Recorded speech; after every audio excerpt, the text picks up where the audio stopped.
When it comes to creativity in magic, I think some people just don't have it. They're not creative.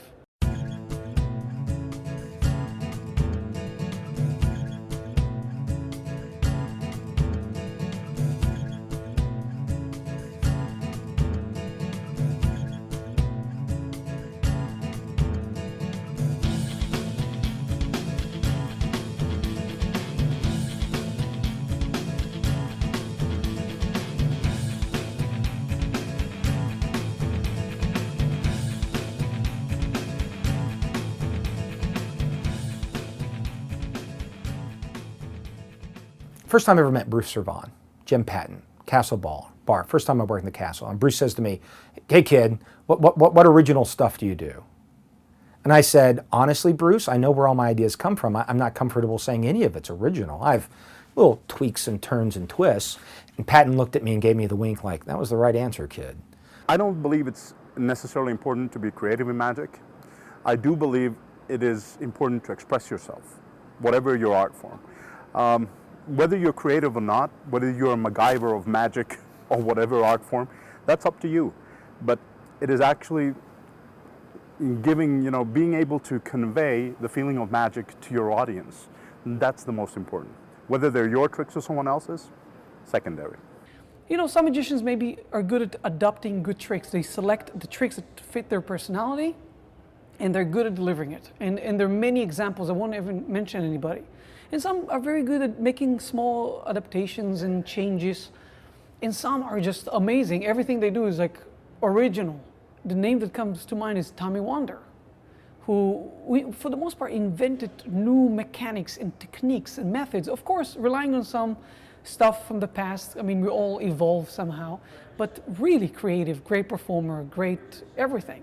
So it's not only the secrets. Everybody thinks of creativity; they immediately think of only effects, you know. And I think that's not the case at all. Some guys aren't creative at creating methods and coming up with routines, but they're creative at staging, and they're creative at pattern, and they're creative at different things, you know. So you can be successful, very successful, without being a creative, quote unquote, person. I think, you know, definitely, because it's out there for us, you know, from really smart guys who came up with it already. You know, so.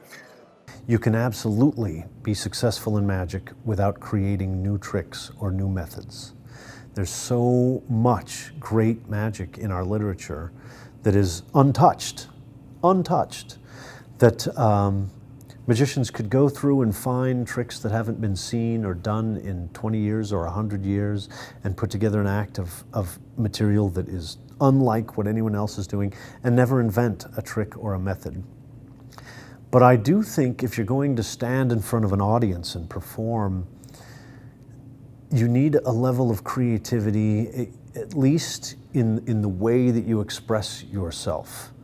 I think a prime example of that would be Paul Rossini. He was one of the top nightclub workers in the world. I don't remember ever reading a single trick that he ever invented, but he took other people's. He was very friendly with Vernon. And a lot of the things that he performed, a lot of the card tricks in particular, were things that he got from Vernon. And he was apparently, from everything I've read and heard, a master showman.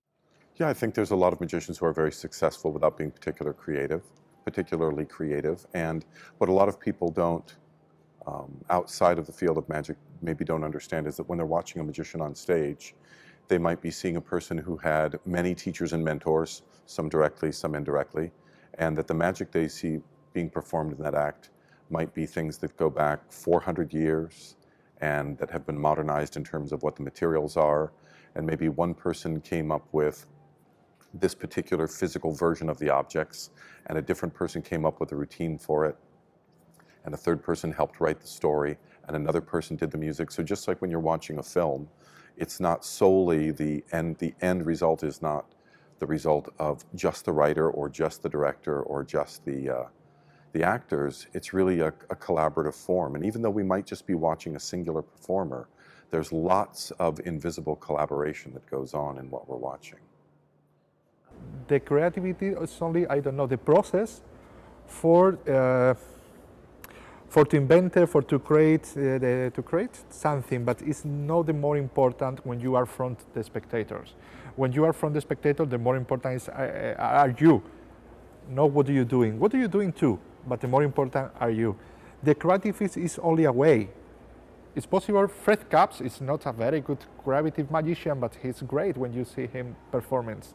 I think the creative is very good in the life, not only in the magic, in the life, but it's not the more important when you are front people, from spectators, I think.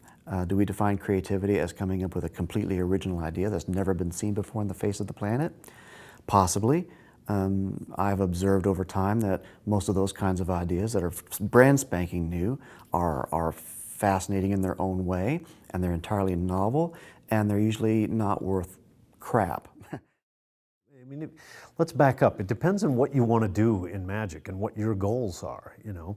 If you want to show some tricks to your friends and family, or maybe do a show or two a year at a Cub Scout thing, then no, it's hardly valuable at all to be creative. In fact, you do better, I think, learning to do the classics and do them well rather than inventing a trick of your own that's not as good as the cups and balls.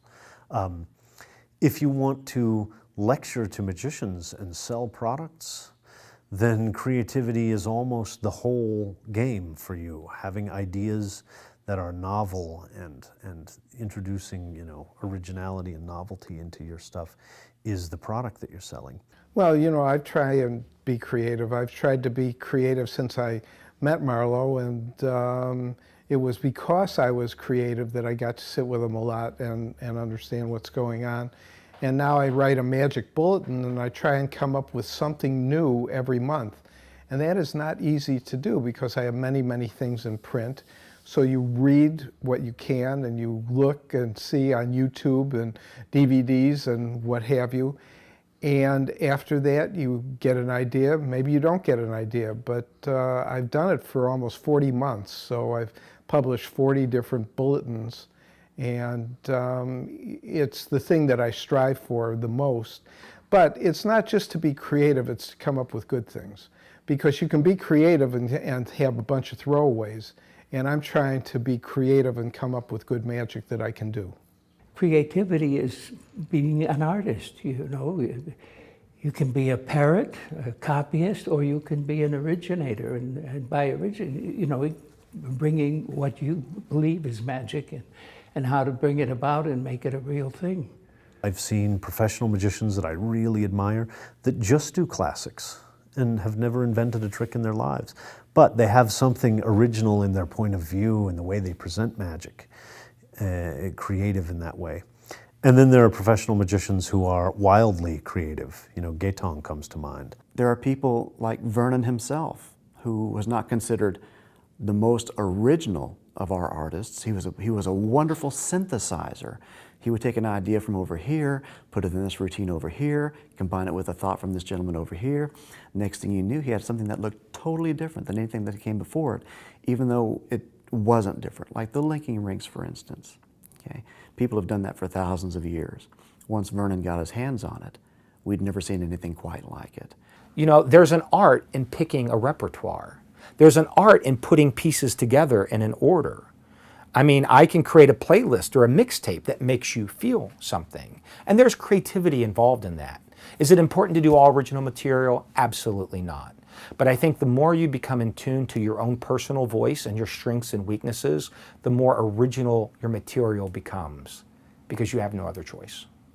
For me, it's also a way of looking at things. I like to, I find it to be just part of my life and something that I live with every day, and I think I'd be lost without it. The conceit of magic is that if you have the powers or if you have the capabilities, anything is possible. That approaching impossibility is where it begins. It's not where it ends. How do I create the convincing theatrical representation of being able to do something that's actually impossible? And that's really, I think that's not a bad, inelegant definition of magic, is the theatrical creation of the sense that someone can achieve something that is otherwise believed to be impossible. Some creativity is required if you want to do certain things in magic. Less creativity is required if you want to do other things in magic.